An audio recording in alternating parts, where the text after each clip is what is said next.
ദേവസ്വം മന്ത്രിയുടെ റോള് എന്തായാലും ഒരു 120B ഗൂഢാലോചന അദ്ദേഹം ഉണ്ട്. അത് തന്നെയല്ല, അദ്ദേഹത്തിൻ്റെ റോള് അദ്ദേഹത്തിന് ഇത് ഒഴിയാൻ കഴിയത്തില്ല.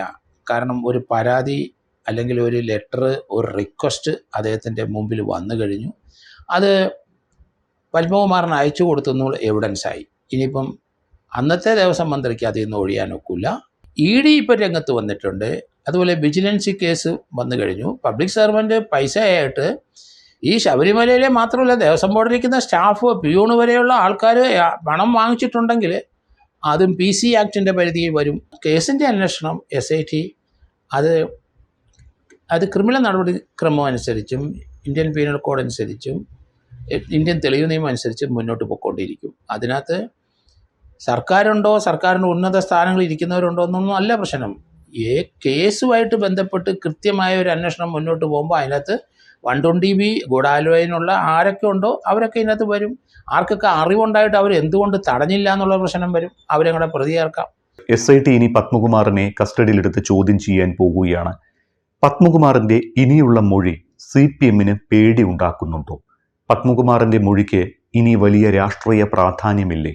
പത്മകുമാറിൻ്റെ ചോദ്യം ചെയ്യൽ തീർന്നില്ല. ഇനി അദ്ദേഹത്തിനെ കസ്റ്റഡി വാങ്ങിച്ചിട്ട് ചോദ്യം ചെയ്യും. അതുതന്നെയല്ല, അദ്ദേഹത്തിൻ്റെ റോള് എത്രത്തോളം ഉണ്ടെന്ന് വളരെ അധികം പ്രോബ് ചെയ്ത് വരണം. വാസുവിനെയും ചോദ്യം ചെയ്യണം, ഉണ്ണികൃഷ്ണൻ പോറ്റിയെ വീണ്ടും ചോദ്യം ചെയ്യണം. ഇതുമായിട്ട് ബന്ധപ്പെട്ട ചില ദേവസ്വം ബോർഡിലെ ചില വ്യക്തികളുണ്ട്. ദേവസ്വം ബോർഡ് ഒട്ടി നിൽക്കുന്ന വ്യക്തികളുണ്ട്. ദേവസ്വം ബോർഡ് സ്റ്റാഫ് ആകണമെന്നില്ല. അങ്ങനെയുള്ള കാര്യത്തിലേക്കൊക്കെ ധാരാളം സഞ്ചരിക്കേണ്ടതുകൊണ്ട് SITക്ക്. ഏതായാലും പത്മകുമാറിൻ്റെ അറസ്റ്റ് ചെയ്തതോടുകൂടി ഈ കേസിൻ്റെ അന്വേഷണത്തിൻ്റെ ഒരു 50-60% കഴിഞ്ഞിരിക്കുന്നു. ഇനി ബാക്കിയുള്ളതും കൂടെ ചെയ്യേണ്ടിയിരിക്കുന്നു. ഇനി അറസ്റ്റ് ചെയ്യാനുള്ളവരെല്ലാം ജയശ്രീ ഉൾപ്പെടെയുള്ളവരെയൊക്കെ പെട്ടെന്ന് അറസ്റ്റ് ചെയ്യും. ജയശ്രീക്ക് തീർച്ചയായിട്ടും ഹൈക്കോടതി പോയ ജാമ്യം കൊടുക്കാനുള്ള സാധ്യതയുണ്ട്. കാരണം അവർ ബോഡിലി വീക്കാണ്. അതുകൊണ്ട് തീർച്ചയായിട്ടും അവർക്ക് ജാമ്യം കിട്ടാനുള്ള സാധ്യത വളരെ കൂടുതലുമാണ്. മറ്റുള്ളവർക്ക് അത്ര എളുപ്പമല്ല.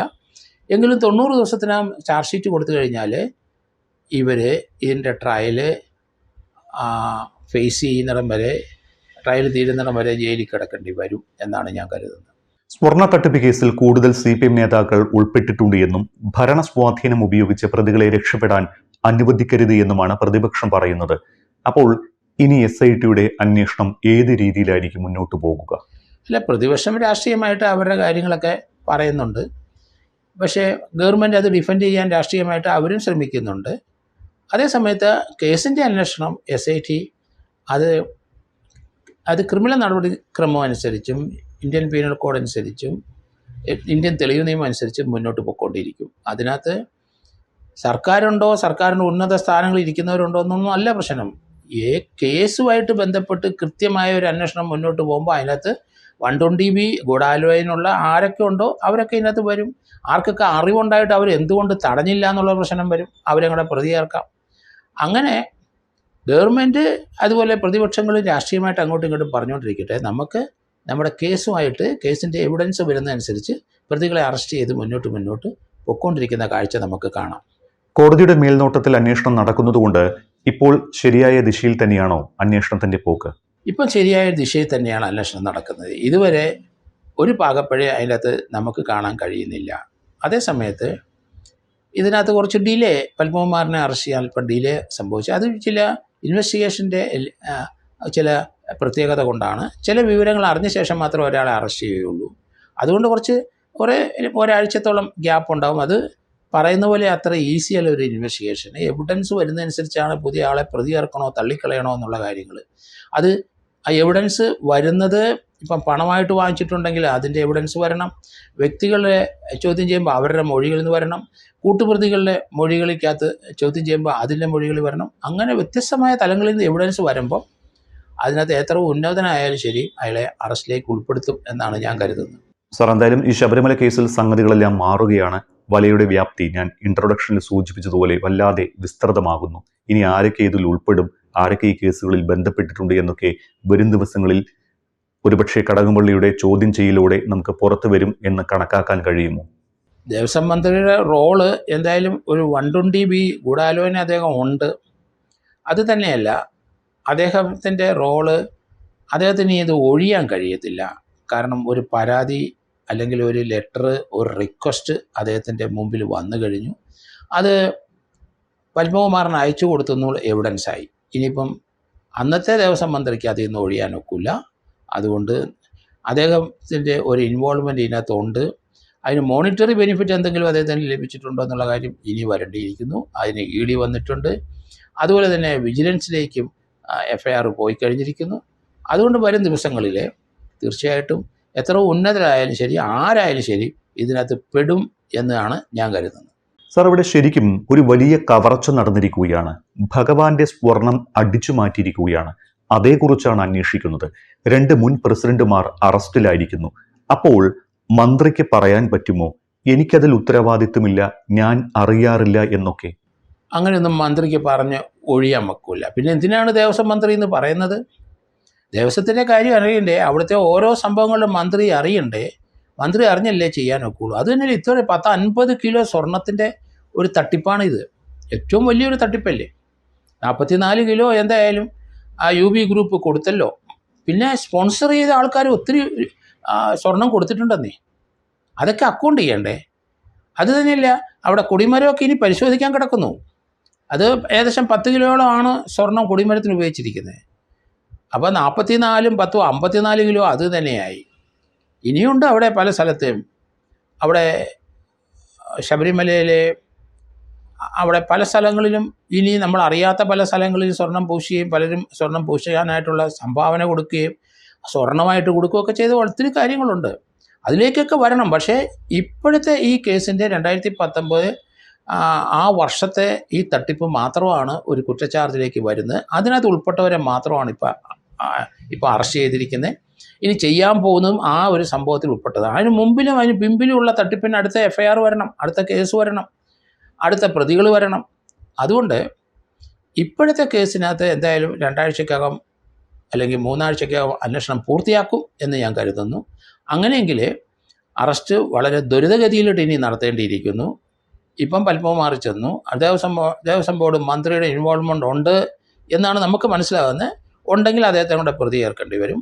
ഇനി അറസ്റ്റ് ചെയ്യാനുള്ള പല ആൾക്കാരുമുണ്ട്. മറ്റൊരു കാര്യം, ഈ ED ഇപ്പോൾ രംഗത്ത് വന്നിട്ടുണ്ട്. അതുപോലെ വിജിലൻസ് കേസ് വന്നു കഴിഞ്ഞു. പബ്ലിക് സർവൻറ്റ് പൈസയായിട്ട് ഈ ശബരിമലയിലെ മാത്രമല്ല ദേവസ്വം ബോർഡിലിരിക്കുന്ന സ്റ്റാഫ്, പിയൂണ് വരെയുള്ള ആൾക്കാർ പണം വാങ്ങിച്ചിട്ടുണ്ടെങ്കിൽ അതും PC ആക്ടിൻ്റെ പരിധിയിൽ വരും. അതും വിജിലൻസ് കോടതിയിലേക്ക് പോകും എന്നാണ് ഞാൻ കരുതുന്നത്. ഈ സ്വർണ്ണക്കൊള്ളയിൽ മന്ത്രിമാരാണ് കിങ് പിങ് എന്നാണ് പ്രതിപക്ഷം ആരോപിക്കുന്നത്. പോറ്റിയെ പോറ്റി വളർത്തിയത് ദേവസ്വം മന്ത്രിമാരാണ് എന്നും അന്വേഷണം ശരിയായ ദിശയിൽ നടന്നാൽ 3 ദേവസ്വം മന്ത്രിമാർക്കും ഇതേ സ്ഥിതി വരുമെന്നും പ്രതിപക്ഷം പറയുന്നുണ്ട്. അങ്ങനെ ഇപ്പോഴത്തെ ദേവസ്വം മന്ത്രിയിലേക്ക് അന്വേഷണം പോകാനുള്ള സാധ്യതയുണ്ടോ? കാരണം അത് പിന്നീട് വരാൻ പോകുന്ന ഒരു കാര്യമായിട്ടാണ് എനിക്ക് തോന്നുന്നത്. കാരണം ഈ 2019 സംഭവത്തിനകത്ത് ഉൾപ്പെട്ടവരെയാണ് ഇപ്പം അറസ്റ്റിലേക്ക് വരുന്നത്. അതിനുശേഷം ഇപ്പോഴത്തെ ദേവസ്വം ബോർഡ് പ്രസിഡൻ്റുണ്ട്. അദ്ദേഹം 2 വർഷത്തെ കാലാവധി പൂർത്തിയാക്കി വെളിയിൽ പോയി. അതിനുശേഷം അദ്ദേഹത്തിൻ്റെ റോളും ഇതുപോലെയൊക്കെ തന്നെ വരുന്നതായിട്ടാണ് ഞാൻ കരുതുന്നത്. അതുകൊണ്ട് അടുത്ത കേസിലേക്ക് അദ്ദേഹം ഈ കേസിനകത്ത് അദ്ദേഹത്തെ ഉൾപ്പെടുത്തുമോ ഇല്ലയോ എന്ന് എനിക്കറിയില്ല. കാരണം 2019 നടന്നതും 2024-25 നടന്ന രണ്ട് സമയമാണ്. അതുകൊണ്ട് അതിന് പുതിയ കേസ് വരേണ്ടി മറ്റേൻ്റെ കൂടെ ചേർക്കാൻ കഴിയുമെന്ന് എനിക്ക് തോന്നുന്നില്ല. അതുപോലെ തന്നെ ഇവിടെ നടന്ന തട്ടിപ്പും വെട്ടിപ്പുകളും സ്വർണം അടിച്ചു മാറ്റുന്നതെല്ലാം ധാരാളം സംഭവങ്ങളും സംഭാവന കിട്ടിയത് ഒതുക്കം ചെയ്ത സംഭവങ്ങളും ഒക്കെ ധാരാളം ഉണ്ട്. അതിലേക്ക് വരണമെങ്കിൽ വളരെ വിപുലമായ ഒരു അന്വേഷണ ടീം തന്നെ വേണം. അത് ടൈം ബൗണ്ടായിട്ട് ചെയ്യാനൊക്കില്ല. ശാസ്ത്രീയമായി ഒരു കുറ്റാന്വേഷണം നടത്തിയെങ്കിൽ മാത്രമേ ശബരിമലയിൽ 1998 അതിൽ 99 മുതലായിക്കോട്ടെ അവിടെ മുതലുള്ള തട്ടിപ്പും വെട്ടിപ്പിൻ്റെയും കണക്കുകൾ തീർച്ചയായിട്ടും കണ്ടെത്തണം. അതിനൊരു പുതിയ ടീം വരണം. അത് ഹൈക്കോടതി ആ രീതിയിലേക്ക് നീങ്ങിയിട്ടുണ്ട് എന്നാണ് ഞാൻ കരുതുന്നത്. ഇനി PS പ്രശാന്തിന്റെ കാര്യത്തിലേക്ക് വരികയാണെങ്കിൽ പ്രശാന്തിന്റെ കാര്യം എന്താകും? പ്രശാന്തും അറസ്റ്റിലാകുമോ? പ്രശാന്തിനെതിരായിട്ട് തീർച്ചയായിട്ടും ഒരു കേസ് എടുക്കേണ്ടി വരും. അത് അടുത്ത ടീമായിരിക്കും അത് ചെയ്യുന്നതെന്ന് എനിക്ക് തോന്നുന്നു. ഇതിനകത്ത് ഉൾപ്പെടുത്താനുള്ള സാധ്യത വളരെ കുറവാണ്. കാരണം ഇത് രണ്ടും കാലദൈർഘ്യമുണ്ട്. അപ്പോൾ അതുകൊണ്ട് പ്രത്യേകം കേസിലേത്തേ വരാനൊക്കുള്ളൂ. പിന്നെ ഇപ്പോൾ ഒരു കേസ് രജിസ്റ്റർ ചെയ്തിട്ട് അവർ പോകുമ്പോൾ ആ ടീം കണ്ടിന്യൂ ചെയ്യുന്നുണ്ടെങ്കിൽ ഒരു കേസ് രജിസ്റ്റർ ചെയ്യാം. ഇല്ലെങ്കിൽ ആ കേസ് രജിസ്റ്റർ ചെയ്ത് അത് ക്രൈം ബ്രാഞ്ചിന് കൊടുക്കുകയും ചെയ്യാം. കാരണം ഇവിടുന്ന് സാധനം ദ്വാരപാലക ശില്പങ്ങൾ കടത്തിയ പോലെ ഇവിടെ കട്ടിലപ്പടിയും വാതിലും ഒക്കെ ഇദ്ദേഹവും അത് ചെന്നൈ കൊടുത്തു വിട്ട് സ്മാർട്ട് ക്രിയേഷൻസ് കൊണ്ടുപോയി ഇവിടുത്തെ സ്റ്റാഫ് തന്നെ കൊണ്ടുപോയി തിരിച്ചു കൊണ്ടുവന്നതായിട്ട് അഡ്മിഷൻ വന്നു കഴിഞ്ഞിട്ടുണ്ട്. അപ്പോൾ അതിനൊന്നും ദേവസ്വം ബോർഡ് പ്രസിഡന്റിന് അധികാരമില്ല. അതുകൊണ്ട് അങ്ങനെയുള്ള ചെയ്തികളൊക്കെ ചെയ്തിട്ടുണ്ടെങ്കിൽ നേരത്തെ ചെയ്തവരൊക്കെ ചെയ്ത പോലെ ഞാനും ചെയ്തു എന്ന് പറഞ്ഞാൽ നേരത്തെ ചെയ്തവരെല്ലാം ഇപ്പോൾ അകത്തോട്ട് പോയിക്കൊണ്ടിരിക്കുകയാണ്. അതുപോകുമ്പോൾ ഇദ്ദേഹം അങ്ങ് അകത്തോട്ട് പോകേണ്ടി വരും എന്നാണ് ഞാൻ കരുതുന്നത്.